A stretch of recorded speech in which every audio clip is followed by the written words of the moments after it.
মুর্শিদাবাদের এসপি অদিতি মুখার্জি কঠোরতার আড়ালে লুকিয়েছিল নিঃসঙ্গতা। আর সেই নিঃসঙ্গ জীবনে একদিন প্রবেশ করল এক সাধারণ মুচি, রঞ্জিত। মুর্শিদাবাদের ছোট্ট শহর বহরমপুর। সেখানে পোস্টেড ছিলেন এসপি অদিতি মুখার্জি। বয়স ৩০-এর কাছাকাছি, চেহারায় কঠোরতা, কণ্ঠে দৃঢ়তা, চোখে ভয়ঙ্কর শাসনের ঝলক। থানার প্রতিটি অফিসার তাকে ভীষণভাবে মান্য করত। সাধারণ মানুষও নাম শুনেই চমকে উঠত। অপরাধীদের কাছে তিনি ছিলেন আতঙ্কের, আর শহরের সৎ মানুষের কাছে ছিলেন ভরসার প্রতীক। অদিতি ছিলেন একেবারে একা। সকালে কাজ, রাতে ফাইলের পাহাড়, মাঝে মাঝে জেলার নেতাদের সঙ্গে বৈঠক। তার জীবনটা যেন একদম যান্ত্রিক হয়ে গিয়েছিল।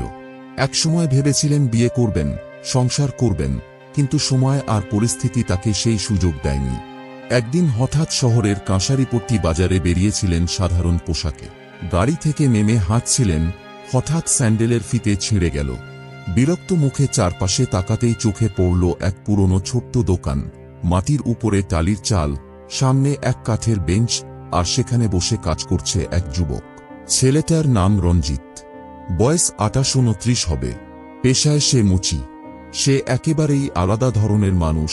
কাজের মধ্যে এক অদ্ভুত ভালোবাসা মিশে থাকে। অদিতি স্যান্ডেলটা এগিয়ে দিলে রঞ্জিত মাথা নিচু করে যত্ন নিয়ে সেলাই করতে লাগল। মনে হচ্ছিল এই ভাঙা স্যান্ডেলটাই তার কাছে অমূল্য কোনো জিনিস। এসপি অদিতি অবাক হয়ে তার চোখের দিকে তাকালেন। এতদিন ধরে যারা তাকে দেখেছে, তারা সবাই হয় ভয় পেয়েছে, নয়তো স্বার্থের কারণে কাছে এসেছে। কিন্তু এই সাধারণ মুচির চোখে কেবল আন্তরিকতা।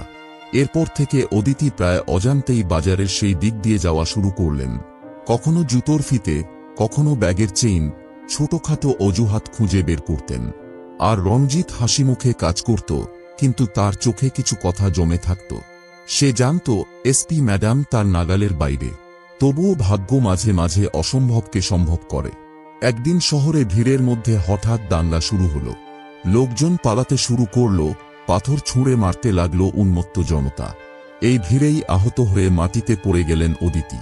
তার গাড়ির পুলিশরা সবাই ভয়ে পিছিয়ে গেল। ঠিক সেই সময় ছুটে এলো রঞ্জিত।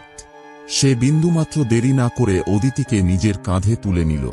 দোকানে এনে নিজের গামছা দিয়ে রক্ত মুছে দিল, পানি খাওয়ালো। তার হাত কাঁপছিল, চোখে আতঙ্ক, তবুও যত্নে ভরা সেই মুহূর্ত যেন থমকে ছিল।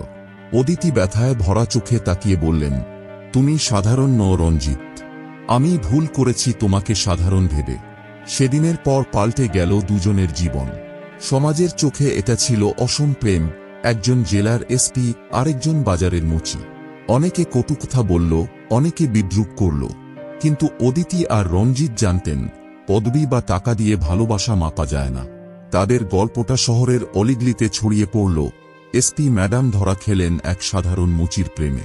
কিন্তু সত্যিটা হলো, ওই সাধারণ মানুষটিই ছিল অদিতির জীবনের সবচেয়ে অসাধারণ অধ্যায়। ভিডিওটা ভালো লেগে থাকলে অবশ্যই জানান। আরও এমন গল্প শুনতে চ্যানেলটিকে সাবস্ক্রাইব করতে ভুলবেন না। ধন্যবাদ আপনার গুরুত্বপূর্ণ সময়ের জন্য। দেখা হচ্ছে পরের ভিডিওতে।